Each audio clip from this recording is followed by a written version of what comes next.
Assalamualaikum warahmatullahi wabarakatuh. Selamat datang di channel EDH Story. Cerita kali ini terinspirasi dari kisah nyata. Namun, untuk menjaga privasi semua pihak, nama tempat dan karakter telah kami ubah. Jika terdapat kesamaan dengan kejadian atau tokoh tertentu, hal tersebut hanyalah kebetulan semata. Pastikan Anda menonton cerita ini sampai selesai agar tidak terjadi kesalahpahaman. Sebelum cerita dimulai, saya mohon keikhlasan Anda untuk memberikan like dan subscribe pada channel ini. Semoga Anda selalu diberi kesehatan, kebahagiaan, dan kelancaran rezeki. Mari kita mulai kisahnya. Pagi itu, suasana Istana Merdeka terasa berbeda. Langit Jakarta kelabu, seolah memahami beban berat yang tengah dipikul pemimpin negeri. Gus Ikdam duduk tegap di kursi kebesarannya, tatapannya tajam menyapu ruangan. Di hadapannya, para akademisi, sejarawan, dan ulama duduk dalam diam, menunggu pemimpin mereka berbicara. Di luar istana, angin bertiup pelan, membawa hawa mendung yang semakin menekan suasana. Para pengawal berdiri sigap di setiap sudut, wajah mereka menunjukkan kewaspadaan yang tak biasa. Beberapa pejabat tinggi tampak berbisik, mencoba menebak arah pembicaraan yang akan dibuka oleh sang presiden. Seorang ajudan mendekat, meletakkan map tebal berisi dokumen di atas meja. Gus Ikdam menghela napas panjang sebelum membuka lembaran pertama. Matanya menyapu isi dokumen itu dengan seksama, lalu menutupnya perlahan. Ia menegakkan punggung, bersiap untuk berbicara. Sekarang atau tidak sama sekali, gumamnya dalam hati. Ia tahu, keputusan yang akan diambil hari ini bukan hanya tentang dirinya, tetapi juga tentang masa depan bangsa. Dengan langkah mantap, ia memandang orang-orang di ruangan itu satu persatu, memastikan mereka siap menghadapi kebenaran yang akan diungkap. Di luar, suara petir menggema di kejauhan. Hujan mulai turun perlahan, seolah menjadi pertanda bahwa hari ini akan menjadi hari yang tidak terlupakan dalam sejarah Indonesia. Saudara-saudara sekalian, suara Gus Ikdam menggelegar, menggetarkan ruangan. Hari ini, kita memulai lembaran baru dalam sejarah Indonesia. Sudah terlalu lama negeri ini dikelabui oleh klaim palsu. Sudah saatnya kebenaran ditegakkan. Para hadirin menegang. Beberapa orang saling pandang, menyadari bahwa apa yang akan disampaikan bukan hal sepele. Seorang ulama senior menarik napas dalam-dalam, seakan sudah menduga kemana arah pembicaraan ini akan bermuara. Gus Ikdam melanjutkan, sejarah bukanlah sekadar kisah yang dituturkan dari mulut ke mulut. Sejarah adalah fakta yang harus didukung bukti. Dan hari ini, kita memiliki bukti yang tidak dapat disangkal. Tangannya mengetuk map di depannya, menandakan bahwa apa yang tertulis di dalamnya bukanlah omong kosong. Seorang sejarawan dari Universitas Indonesia berdehem pelan sebelum berkata, jika yang akan kita bahas adalah tentang garis keturunan, maka saya yakin akan ada konsekuensi besar bagi tatanan sosial bangsa. Suaranya terdengar hati-hati, mencerminkan ketegangan yang mulai merayapi ruangan. Gus Ikdam tersenyum tipis, matanya menyiratkan keteguhan. Benar, dan itulah mengapa kita harus bersiap. Bangsa ini tidak bisa terus hidup dalam ilusi.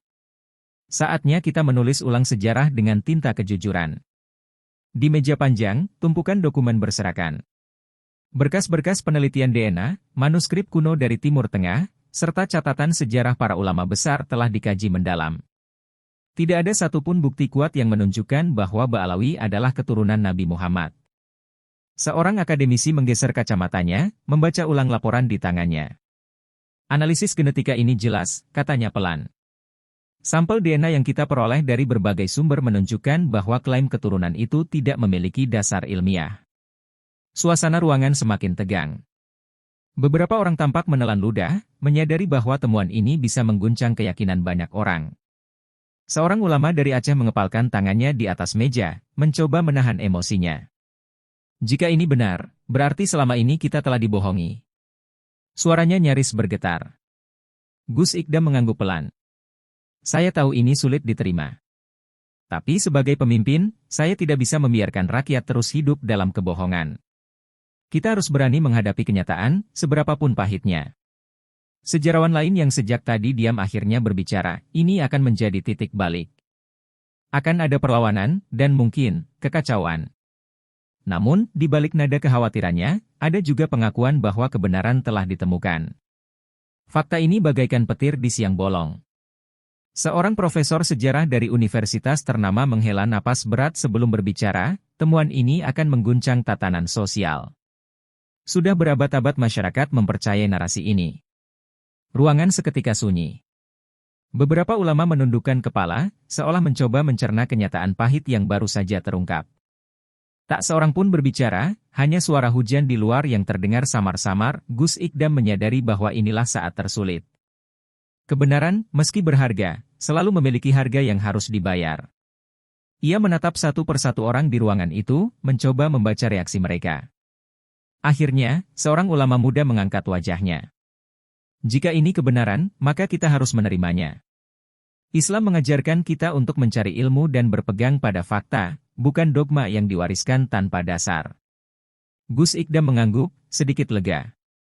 Namun, ia tahu bahwa pertarungan sesungguhnya baru saja dimulai.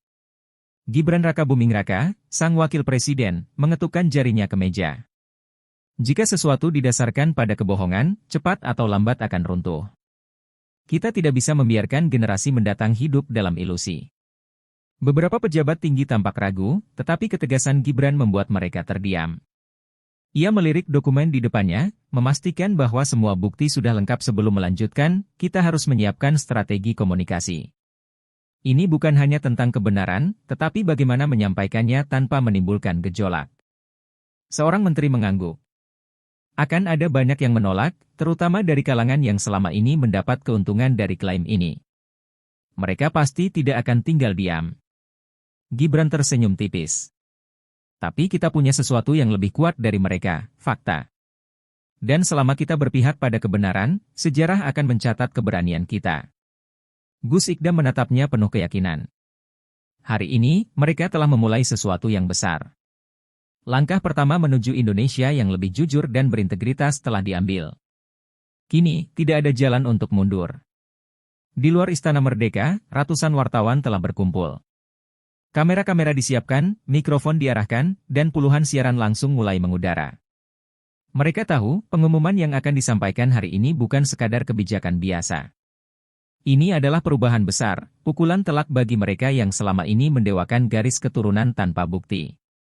Gus Ikdam melangkah ke podium dengan tenang. Di belakangnya, Gibran Rakabuming Raka dan beberapa tokoh nasional berdiri tegap, menandakan kesatuan sikap dalam keputusan ini. Suasana begitu sunyi, seolah seluruh negeri menahan napas. Para wartawan siap mencatat setiap kata yang akan keluar dari mulut pemimpin mereka. Dengan mengucap bismillah, suara Gus Ikdam menggema di halaman istana. Pemerintah Republik Indonesia, berdasarkan kajian ilmiah dan sejarah yang mendalam, dengan ini menyatakan bahwa klaim keturunan Nabi yang selama ini dijadikan alat politik dan ekonomi tidak memiliki dasar yang dapat dibuktikan. Sejenak, hening. Lalu, kilatan kamera menyala bertubi-tubi. Beberapa wartawan berbisik satu sama lain, sementara sebagian lainnya langsung menuliskan berita. Gus Ikdam melanjutkan, mulai hari ini, negara tidak akan lagi mengakui gelar-gelar yang berlandaskan klaim tanpa bukti. Kita adalah bangsa yang menjunjung ilmu, bukan mitos. Di berbagai penjuru negeri, televisi dan ponsel menayangkan siaran langsung ini. Rakyat biasa, ulama, akademisi, hingga politisi menonton dengan berbagai reaksi. Ada yang mengangguk setuju, ada yang tercengang, dan ada pula yang wajahnya memerah, merasa marah. Gus Ikdam berdiri tegap, ekspresinya tak tergoyahkan. Ia sudah memperkirakan reaksi keras yang akan muncul setelah pengumuman ini. Tapi ia tidak gentar. Baginya, kebenaran harus dikatakan, meski pahit. Saya telah melihat bagaimana rakyat dipermainkan, lanjutnya. Banyak tokoh yang mengatasnamakan keturunan Nabi untuk kepentingan politik dan ekonomi. Ini harus dihentikan. Islam tidak mengajarkan kasta, tidak ada yang lebih mulia di hadapan Allah kecuali mereka yang bertakwa. Gibran, yang berdiri di sampingnya, menimpali, bangsa ini harus maju dengan berpijak pada kebenaran.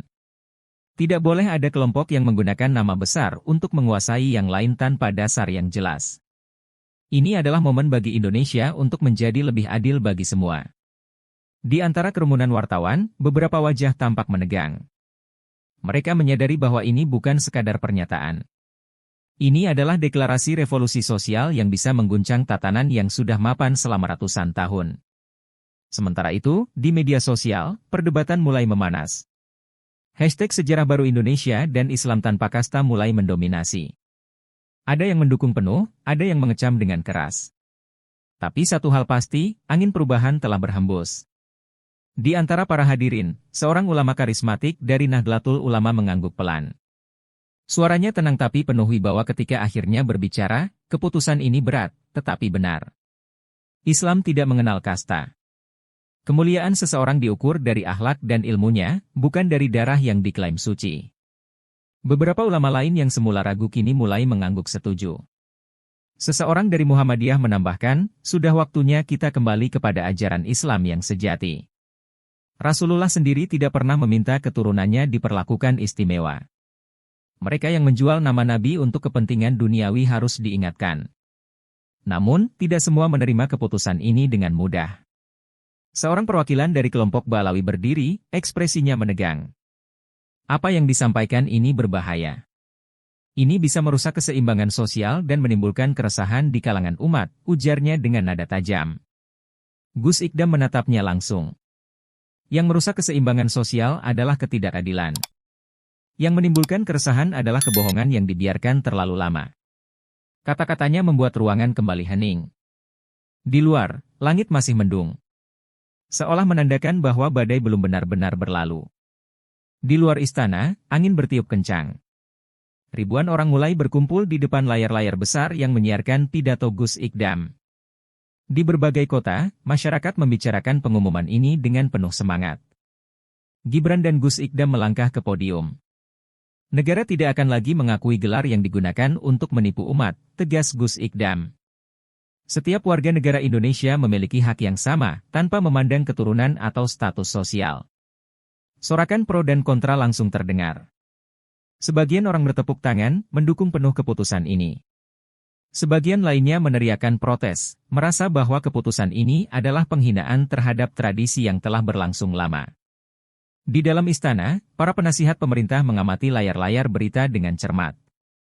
Reaksi publik lebih besar dari yang kita perkirakan, bisik seorang staf. Gibran hanya tersenyum tipis. Itu tandanya kita benar-benar menyentuh sesuatu yang selama ini tabu. Namun, di balik semua ini, ada pihak yang mulai merapatkan barisan. Mereka yang selama ini diuntungkan oleh mitos keturunan suci mulai bergerak. Di berbagai penjuru negeri, gelombang protes mulai muncul. Di media sosial, tagar tolak penghapusan gelar dan jaga keturunan Nabi mulai menyaingi tagar pendukung keputusan pemerintah. Video ceramah bernada marah beredar luas, menggambarkan keputusan Gus Ikdam sebagai penghinaan terhadap para habib dan tradisi yang telah lama dijunjung. Di sebuah pesantren tua di Jawa, seorang habib sepuh berdiri di hadapan para santrinya, wajahnya merah padam. Mereka ingin menghapus kehormatan kita. Mereka ingin menghapus jejak Nabi dari negeri ini, suaranya menggema di aula pesantren. Para santri duduk bersila, mendengarkan dengan wajah tegang. Sebagian tampak ragu, sementara yang lain mulai mengangguk setuju. Di jalan-jalan ibu kota, sekelompok massa berkerumun, membawa spanduk dan poster bertuliskan, "Jangan hapus keturunan Nabi," dan "Lawan kezaliman pemerintah." Polisi mulai berjaga di berbagai titik strategis, mengantisipasi kemungkinan kerusuhan. Namun, Gus Ikdam telah memerintahkan agar aparat tetap bersikap tenang dan tidak terpancing emosi. Di dalam istana, Gus Ikdam dan para menterinya mengadakan pertemuan darurat. Seorang pejabat keamanan bersuara, situasi di beberapa daerah mulai memanas. Sejumlah tokoh agama menyerukan aksi besar-besaran. Gibran, yang duduk di samping Gus Ikdam, mengetuk-ngetukkan jarinya ke meja. Kita sudah tahu ini akan terjadi. Tapi kita tidak boleh mundur. Gus Ikdam mengangguk. Badai ini akan berlalu. Tapi bangsa ini harus belajar menghadapi kebenaran, betapapun sulitnya. Kita tidak bisa kembali ke masa lalu. Kita harus melangkah ke depan. Suasana di ruangan itu tegang, tapi tidak ada tanda-tanda keraguan. Di luar, langit Jakarta tetap mendung, seolah menggambarkan masa depan bangsa yang masih penuh ketidakpastian. Ini penghinaan. Kita tidak bisa tinggal diam, suara sang Habib sepuh menggelegar di dalam aula pesantren. Sorot matanya penuh amarah, tangan kanannya terkepal di atas meja. Para santri yang duduk bersila di lantai saling bertukar pandang, wajah mereka dipenuhi kegelisahan. Mereka tahu bahwa sesuatu yang besar akan terjadi, tetapi belum memahami seberapa jauh dampaknya. Beberapa santri yang lebih senior mulai berdiri, ekspresi mereka menunjukkan ketegangan yang tak lagi bisa ditahan. "Habib, apa yang harus kita lakukan?" tanya salah satu dari mereka dengan suara penuh emosi. Habib sepuh itu menarik napas dalam-dalam, kemudian berkata dengan nada tegas, "Kita harus menunjukkan perlawanan. Kita tidak bisa membiarkan kehormatan keturunan Nabi diinjak-injak oleh mereka yang tidak paham nilai-nilai Islam." Di luar pesantren, beberapa pemuda mulai bergerak. Mereka menghubungi kelompok-kelompok lain, menyebarkan seruan untuk berkumpul di pusat kota. Poster-poster bertuliskan, "Lawan kezaliman, selamatkan keturunan Nabi," dan "Pemerintah menistakan umat," mulai dicetak dalam jumlah besar. Sementara itu, di grup-grup WhatsApp dan Telegram, ajakan untuk turun ke jalan menyebar cepat. "Hari ini kita buktikan bahwa kita tidak akan tinggal diam," tulis seorang pengguna dengan penuh semangat. Gelombang perlawanan telah dimulai. Di jantung ibu kota, ribuan orang turun ke jalan. Spanduk dan poster bertuliskan protes terhadap pemerintah berkibar di udara, mengiringi suara takbir yang menggema di sepanjang jalan protokol. Massa bergerak perlahan namun pasti, memenuhi setiap sudut, membuat lalu lintas lumpuh total. Di barisan depan, seorang orator berteriak lantang melalui pengeras suara, "Ini bukan sekadar kebijakan. Ini adalah bentuk penghinaan terhadap para habaib dan ulama. Apakah kita akan diam saja?" "Tidak," teriak massa serempak. Polisi berjaga di tepian, membentuk barikade untuk menghalau massa agar tidak merangsek ke Istana Merdeka. Mereka sudah mendapat perintah untuk tetap tenang dan tidak terprovokasi, tetapi ketegangan terasa di udara. Beberapa orang di antara kerumunan mulai melempar botol air ke arah polisi. Sebagian lainnya membakar ban bekas, menciptakan asap hitam yang mengepul tinggi ke langit Jakarta yang masih kelabu. Di kejauhan, suara sirene mobil polisi dan ambulans mulai terdengar. Situasi semakin memanas. Di dalam Istana Merdeka, suasana tak kalah tegang. Gibran berdiri di depan layar besar yang menampilkan rekaman aksi demonstrasi yang semakin membesar. Dari berbagai sudut kota, lautan manusia terus bergerak menuju pusat pemerintahan. "Mereka akan mencoba membakar emosi publik," katanya tanpa ragu. "Jika kita tidak bertindak cepat, situasi bisa lepas kendali." Gus Ikdam, yang duduk di kursinya dengan ekspresi tenang namun penuh kewaspadaan, mengangguk. "Kita harus tetap berpegang pada prinsip. Negara tidak bisa tunduk pada tekanan berbasis emosi. Kebenaran tetaplah kebenaran, meski ditolak oleh sebagian orang." Seorang pejabat keamanan melaporkan, "Kami sudah mengerahkan pasukan untuk berjaga, tetapi beberapa titik mulai rusuh. Ada laporan bahwa kelompok-kelompok tertentu memprovokasi massa untuk menyerang gedung-gedung pemerintah." Gibran mengepalkan tangannya di atas meja. "Pastikan mereka tidak melewati batas. Kita harus bertindak tegas, tetapi tetap dalam koridor hukum. Tidak ada kekerasan kecuali dalam keadaan darurat." Di luar, suara demonstran semakin keras. Gus Ikdam menatap layar dengan tatapan penuh determinasi. Badai ini belum berakhir. Sementara demonstrasi berlangsung di jalanan, perang lain berkecamuk di dunia maya. Sebuah pesan suara beredar luas di grup WhatsApp, Telegram, dan Twitter. Suara seorang tokoh Balawi terdengar lantang, penuh bara kemarahan. "Rakyat harus bangkit. Pemerintah telah menistakan kehormatan para habaib. Mereka ingin menghapus jejak Nabi dari negeri ini. Kita tidak boleh diam." Dalam hitungan menit, pesan itu menyebar ke ribuan orang. Video-video ceramah berisi kecaman terhadap pemerintah mulai bermunculan di YouTube dan Facebook. Beberapa akun anonim membagikan informasi palsu, menyatakan bahwa pemerintah akan melarang semua gelar keagamaan dan menutup pesantren-pesantren tradisional. Di balik layar, tim komunikasi istana bekerja keras membantah hoaks yang beredar. "Kita harus bergerak cepat," kata seorang pejabat media. "Jika dibiarkan, kebohongan ini akan semakin besar dan sulit dikendalikan." Gibran membaca salah satu unggahan yang viral di Twitter. "Mereka tidak hanya menyerang kebijakan kita, tetapi juga memprovokasi kebencian terhadap pemerintah."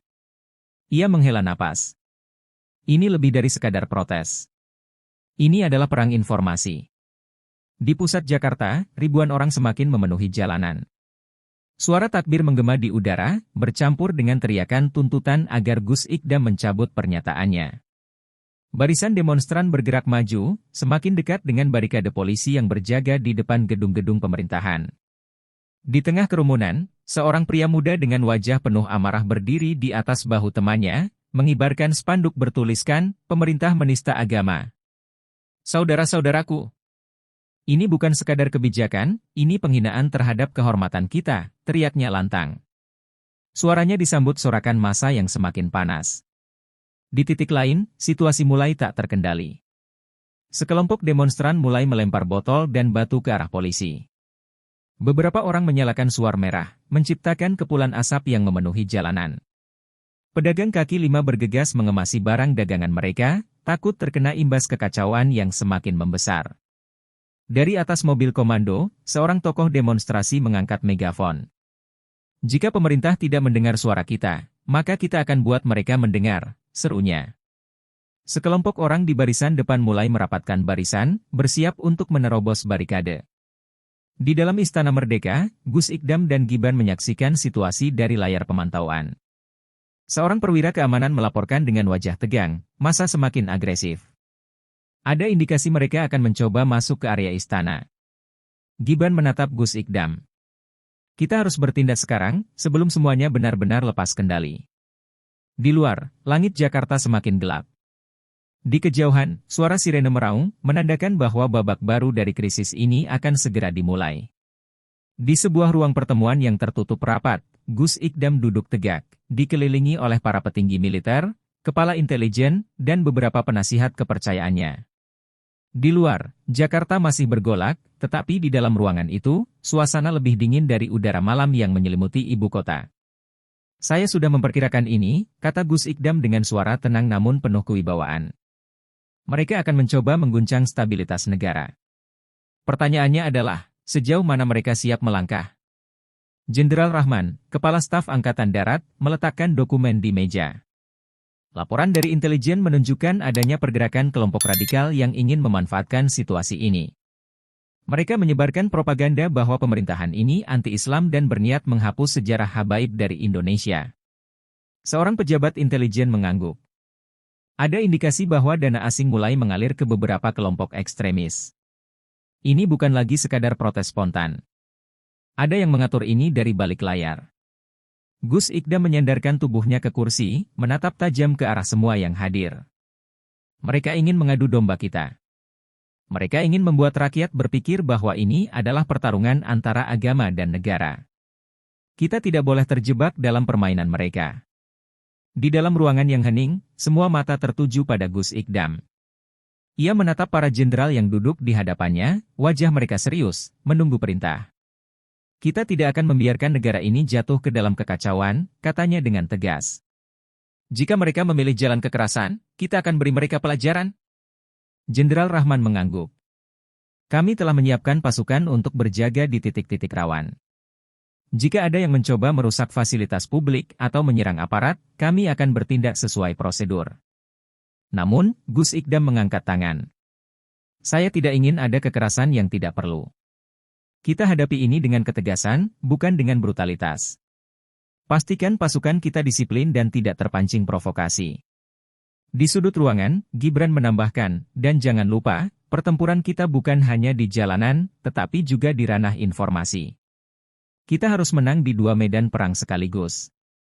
Di sebuah gang sempit yang remang-remang, seorang pemuda menggenggam ponselnya dengan tangan gemetar. Ia mengenakan jaket hitam dengan tudung yang menutupi sebagian wajahnya. Matanya menyapu sekeliling, memastikan tidak ada yang mengawasinya. Dari ponselnya, suara seorang pria terdengar tegas. "Kita akan menyerbu istana. Ini bukan lagi soal gelar atau garis keturunan. Ini adalah perang melawan pemerintahan yang menistakan agama." Pemuda itu menelan ludah. "Tapi, mereka punya pasukan, senjata. Bagaimana kita bisa menembus pertahanan mereka?" Suara di seberang terdengar dingin. "Jangan khawatir. Kami punya orang-orang di dalam. Kita hanya perlu menunggu momen yang tepat." Ingat, ini bukan hanya tentang Indonesia. Saudara-saudara kita di luar negeri juga menunggu hasil perjuangan ini. Pemuda itu mengangguk, meski lawan bicaranya tidak bisa melihat. Di dalam dadanya, berkecamuk antara ketakutan dan fanatisme. Ia tahu, sekali ia melangkah lebih jauh, tidak akan ada jalan kembali. Sementara itu, di layar televisi nasional, debat sengit tengah berlangsung. Seorang ulama dari Majelis Ulama Indonesia duduk tegak, menatap pembawa acara yang mengajukan pertanyaan tajam. Ustaz, bagaimana tanggapan Anda terhadap kebijakan pemerintah yang menghapus pengakuan khusus terhadap keturunan Nabi? Sang ulama tersenyum tipis sebelum menjawab. Islam tidak mengenal kasta. Jika seseorang benar-benar keturunan Nabi, seharusnya ia dikenal karena akhlaknya, bukan garis darah. Seorang tokoh dari kelompok yang menentang kebijakan ini segera menyanggah. Tapi keturunan Nabi adalah bagian dari sejarah Islam. Menghapus pengakuan terhadap mereka berarti menghapus jejak sejarah yang telah diwariskan selama berabad-abad. Ulama itu menggelengkan kepala. Tidak ada yang menghapus sejarah. Kita hanya menolak penyalahgunaan gelar untuk kepentingan pribadi. Kemuliaan seseorang tidak diwariskan melalui darah, melainkan melalui ilmu dan amal.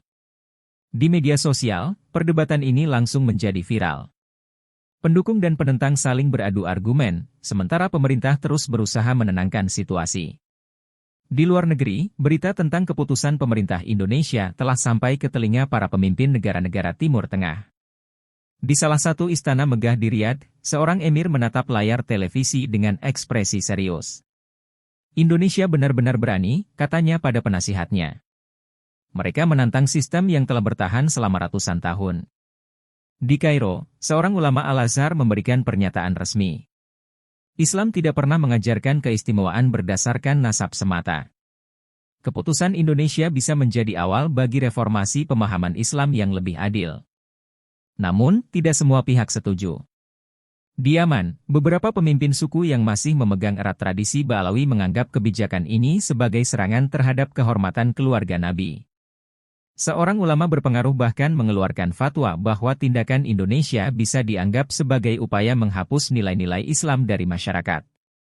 Di tengah berbagai reaksi itu, dunia menunggu langkah selanjutnya dari Indonesia. Apakah negara ini akan tetap teguh pada keputusannya, atau akan goyah di bawah tekanan internasional? Sementara itu, di Istana Merdeka, Gus Ikdam menatap keluar jendela, menyaksikan langit Jakarta yang masih mendung.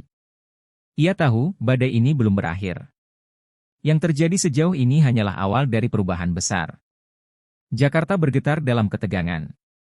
Pasukan keamanan memperketat penjagaan di sekitar Istana Merdeka dan gedung-gedung vital lainnya. Barikade dipasang di berbagai titik strategis, sementara kendaraan taktis militer bersiaga di sudut-sudut kota. Di sebuah rumah tua di daerah Menteng, sekelompok pria duduk dalam lingkaran, berbicara dengan suara pelan. Kita tidak bisa membiarkan ini terus berlanjut, bisik seorang lelaki berjanggut lebat.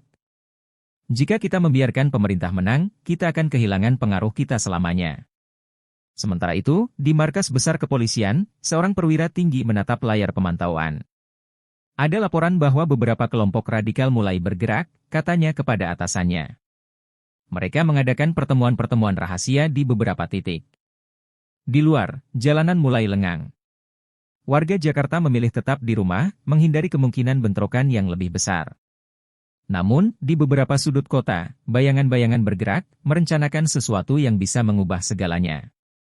Langit malam Jakarta yang mendung semakin mempertebal suasana mencekam. Semua orang tahu, esok hari bisa menjadi hari yang menentukan dalam sejarah bangsa ini. Pagi belum sepenuhnya tiba ketika api mulai menyala di beberapa titik Jakarta. Di depan gedung DPR, sekelompok demonstran berteriak sambil mengibarkan spanduk bertuliskan, "Tegakkan kehormatan Ba'alawi," dan "Pemerintah menista umat." Di daerah Tanah Abang, massa yang lebih besar mulai bergerak. Polisi membentuk barikade manusia, bersiap menghadapi gelombang amarah yang tak terbendung. Seorang pemuda melempar batu ke arah polisi, disusul lemparan lainnya. Dalam hitungan detik, kekacauan pun pecah. Gas air mata ditembakkan. Suara tembakan peringatan menggema di udara. Demonstran berlarian, sebagian membalas dengan melemparkan bom Molotov. Beberapa kendaraan dibakar, menciptakan asap hitam yang membumbung tinggi ke langit Jakarta. Di sebuah sudut jalan, seorang wartawan melaporkan langsung kejadian ini. Jakarta telah berubah menjadi medan pertempuran. Bentrokan antara massa dan aparat terus berlanjut, serunya dengan napas tersengal. Sementara itu, di ruang komando kepolisian, panggilan darurat terus berdatangan.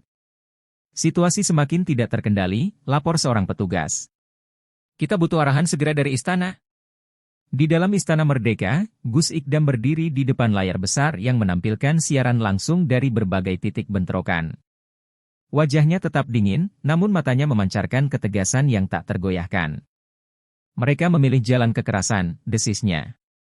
Maka kita akan hadapi dengan hukum yang tegas.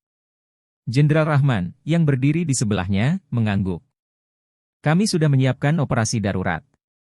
Jika situasi semakin memburuk, kami akan berlakukan jam malam dan menurunkan pasukan khusus. Gibran, yang berdiri di sisi lain ruangan, menambahkan, kita juga harus bergerak di ranah digital. Mereka menggunakan media sosial untuk memprovokasi. Pastikan narasi kita tidak kalah. Gus Ikdam menatap seluruh timnya. Gunakan kekuatan hukum, tetapi hindari korban sipil sebanyak mungkin. Kita tidak boleh memberikan mereka alasan untuk menggiring opini bahwa pemerintah bertindak sewenang-wenang. Di luar istana, suara sirene semakin kencang. Operasi besar-besaran untuk mengendalikan Jakarta telah dimulai. Di sebuah rumah rahasia, sekelompok Habib dan tokoh penting Ba'alawi berkumpul dalam suasana tegang. Seorang Habib sepuh, yang biasanya berbicara dengan lembut, kini suaranya bergetar oleh emosi. Kita telah memberikan mereka waktu untuk menarik ucapannya, tetapi mereka tetap bersikeras, katanya sambil menatap satu persatu orang di sekelilingnya. Jika kita tidak melawan sekarang, gelar kita akan hilang selamanya.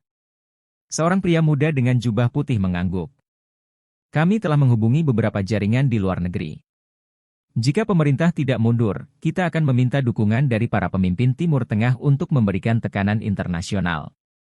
Namun, seorang tokoh lain menggelengkan kepala. Tidak cukup. Kita harus menunjukkan bahwa kita bukan sekadar kelompok kecil yang bisa diabaikan. Kita perlu tindakan yang lebih nyata. Suasana semakin memanas. Beberapa orang mengusulkan gerakan bawah tanah, sementara yang lain menyarankan serangan terhadap simbol-simbol pemerintahan. Di luar rumah itu, Jakarta masih diliputi ketegangan. Namun, di dalam ruangan itu, sebuah keputusan besar tengah diambil, keputusan yang bisa mengubah masa depan Indonesia selamanya. Sementara itu, di media sosial, perang argumen semakin sengit. Hashtag seperti Islam tanpa kasta dan sejarah tanpa rekayasa mulai mendominasi trending topik. Akademisi, sejarawan, dan cendekiawan Islam mulai bersuara lebih lantang. Profesor Rashid, seorang pakar sejarah Islam, mengunggah sebuah thread panjang di Twitter. Tidak ada satupun bukti akademik yang membenarkan klaim Ba'alawi sebagai keturunan langsung Nabi. Ini bukan serangan terhadap agama, tetapi pelurusan sejarah. Di Instagram, seorang cendekiawan muda dari Nahdlatul Ulama mengunggah video pendek. Rasulullah tidak pernah mewariskan kehormatan melalui garis keturunan. Islam mengajarkan kita bahwa kemuliaan seseorang ditentukan oleh takwa dan ilmu, bukan darah. Di sisi lain, kelompok Ba'alawi juga tidak tinggal diam. Mereka membanjiri media sosial dengan narasi bahwa pemerintah tengah melakukan penghancuran sejarah Islam.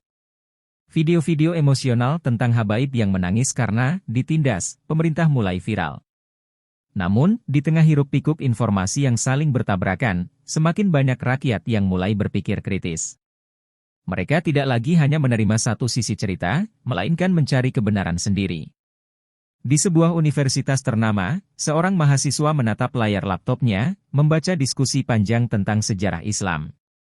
Ia menghela napas panjang dan berkata, mungkin ini saatnya kita meninggalkan mitos, dan mulai membangun kebenaran. Di Istana Merdeka, Gus Ikdam tersenyum tipis saat melihat perkembangan di media sosial. Perlawanan masih jauh dari selesai, tetapi satu hal kini jelas, kebenaran telah bangkit, dan tidak akan bisa dihentikan lagi. Malam itu, seluruh stasiun televisi nasional menyiarkan pidato penting dari Istana Merdeka. Di ruang konferensi yang megah, Gus Ikdam berdiri tegap di belakang podium, menatap kamera dengan mata penuh ketegasan. Saudara-saudaraku sebangsa dan setanah air, suaranya menggema di seluruh negeri. Negara ini dibangun di atas fakta, bukan mitos. Kita tidak bisa membiarkan kebohongan sejarah terus mengakar, menyesatkan generasi ke generasi. Di balik layar, jutaan rakyat menyimak dengan perasaan beragam. Ada yang mendukung penuh, ada yang masih ragu, dan ada pula yang menolak mentah-mentah. Namun, satu hal pasti, pesan itu telah sampai ke seluruh penjuru negeri. Sejarah adalah milik semua orang, lanjut Gus Ikdam. Bukan milik segelintir yang menggunakannya sebagai alat kekuasaan. Siapa yang menentang kebenaran, hanya akan berakhir melawan arus sejarah. Setelah pidatonya berakhir, suasana di dalam istana hening. Gibran menepuk bahu Gus Ikdam. "Kau baru saja menyalakan api yang tak akan padam," katanya pelan. Gus Ikdam mengangguk. "Biarlah. Kebenaran harus diperjuangkan, berapapun harganya." Hari-hari berlalu, dan gelombang protes perlahan mulai surut. Meski masih ada perlawanan di sana-sini, sebagian besar masyarakat mulai menerima kenyataan bahwa sejarah harus diluruskan. Di beberapa pesantren besar, diskusi mulai bergeser dari kemarahan menjadi perenungan. Jika benar keturunan tidak menjamin kemuliaan, lalu apa yang menjadi ukuran? Seorang santri bertanya. Seorang ulama senior menjawab, takwa, ilmu, dan akhlak. Itulah yang diajarkan Rasulullah. Di media sosial, narasi kebenaran mulai mendominasi. Artikel-artikel akademik tentang sejarah Ba'alawi menjadi viral, dan video-video klarifikasi dari sejarawan semakin banyak dibagikan. Masyarakat, yang semula terbakar emosi, mulai membuka mata terhadap fakta-fakta yang sebelumnya tertutupi. Namun, di balik ketenangan ini, beberapa kelompok masih belum menyerah. Di sebuah ruangan gelap, seseorang menatap layar ponselnya, membaca berita tentang meredanya protes. Ia mengepalkan tangan. "Ini belum berakhir," gumamnya. Sementara itu, di istana, Gus Ikdam dan timnya tetap waspada. Mereka tahu, sebelum semuanya benar-benar berakhir, pasti akan ada perlawanan terakhir. Di ruang rapat istana, layar besar menampilkan laporan dari berbagai sumber intelijen. Kepala BIN membuka pembicaraan. "Kami mendapat informasi bahwa beberapa kelompok sedang merencanakan aksi besar dalam waktu dekat." Gibran mengetukkan jarinya di meja. "Kita harus selangkah lebih maju dari mereka. Jangan biarkan mereka berpikir bahwa kekacauan bisa mengubah keputusan kita." Jenderal Rahman, yang memimpin pasukan keamanan, mengangguk. "Kami sudah menyiapkan strategi pencegahan. Jika mereka mencoba aksi yang lebih besar, kita akan respons dengan tegas." Namun, Gus Ikdam mengangkat tangan, menghentikan diskusi. "Kita tidak boleh hanya mengandalkan kekuatan. Kita juga harus menyiapkan strategi komunikasi yang lebih baik. Buat mereka mengerti bahwa ini bukan sekadar keputusan politik, tetapi kebenaran yang harus diterima." Di luar sana, kelompok terakhir yang masih bertahan mulai bersiap. Mereka tahu, ini adalah kesempatan terakhir mereka untuk mengubah keadaan. Di berbagai daerah, satu persatu tokoh yang semula menolak mulai mengubah sikap mereka. Beberapa ulama yang sebelumnya bersikeras menentang kini mulai menerima fakta sejarah yang tak terbantahkan. "Saya dulu percaya bahwa garis keturunan adalah segalanya," ujar seorang Habib dalam sebuah wawancara. "Namun, setelah melihat bukti-bukti yang ada, saya sadar bahwa kemuliaan sejati terletak pada ilmu dan amal, bukan darah." Di Timur Tengah, reaksi juga mulai mereda. Beberapa negara yang awalnya mengkritik keputusan Indonesia kini memilih untuk tidak ikut campur. Seorang pemimpin negara Arab bahkan menyatakan, setiap bangsa memiliki hak untuk menentukan sejarahnya sendiri. Di pesantren-pesantren, kajian tentang Islam tanpa kasta mulai diajarkan. Anak-anak muda mulai mempertanyakan dogma yang selama ini diterima begitu saja. Di sudut ruangan istana, Gibran menatap layar berita dengan senyum kecil. "Sepertinya kita mulai menang." Gus Ikdam, yang duduk di dekat jendela, mengangguk. "Ini bukan kemenangan politik, Gibran. Ini kemenangan bagi akal sehat." Pagi itu, Jakarta diselimuti cahaya lembut matahari yang menembus kabut. Dari balkon Istana Merdeka, Gus Ikdam berdiri menghadap kota, menyaksikan segala yang telah terjadi. Di bawah sana, kehidupan kota perlahan kembali normal, meskipun bayangan dari gelombang protes yang telah mereda masih terasa di udara. "Kita sudah terlalu lama dibodohi oleh mitos," gumamnya pelan, suaranya penuh makna. "Sekarang, saatnya kita menyalakan obor kebenaran." Di belakangnya, Gibran berdiri, memegang secangkir kopi hangat. Kebenaran memang sulit diterima. Tapi ketika orang sudah tahu, mereka tak bisa kembali ke kebohongan. Gus Ikdam mengangguk, tatapannya tak lepas dari gedung-gedung tinggi yang menjulang di kejauhan. "Tugas kita belum selesai, Gibran. Kita sudah membuka jalan, tetapi jalan itu harus terus diteruskan. Harus ada pendidikan yang menyeluruh agar anak-anak bangsa tak terperangkap dalam kebohongan yang sama di masa depan." Di luar istana, suasana perlahan berubah. Orang-orang kembali beraktivitas, meskipun perdebatan tentang kebenaran sejarah masih berlangsung di banyak tempat. Di sekolah-sekolah, diskusi tentang sejarah yang lebih objektif dan berdasarkan bukti mulai digalakkan. Di media sosial, berbagai tulisan dan video tentang pentingnya menegakkan kebenaran tersebar luas. Di salah satu pesantren, seorang santri muda memandangi layar ponselnya. Sebuah artikel yang ia baca membuatnya terdiam. Kebenaran mungkin sulit diterima di awal, tetapi akan membawa kebaikan di masa depan. Ia tersenyum, menyadari bahwa kebangkitan kebenaran bukan hanya kemenangan politik, tetapi kemenangan bagi akal sehat dan pendidikan yang lebih baik bagi generasi mendatang. Di tengah segala perubahan ini, Gus Ikdam merasa satu hal yang paling penting, langkah besar ini baru saja dimulai. Tapi ia tahu, sejarah kini telah dibuka dengan terang, dan itu adalah awal dari masa depan yang lebih jujur dan adil.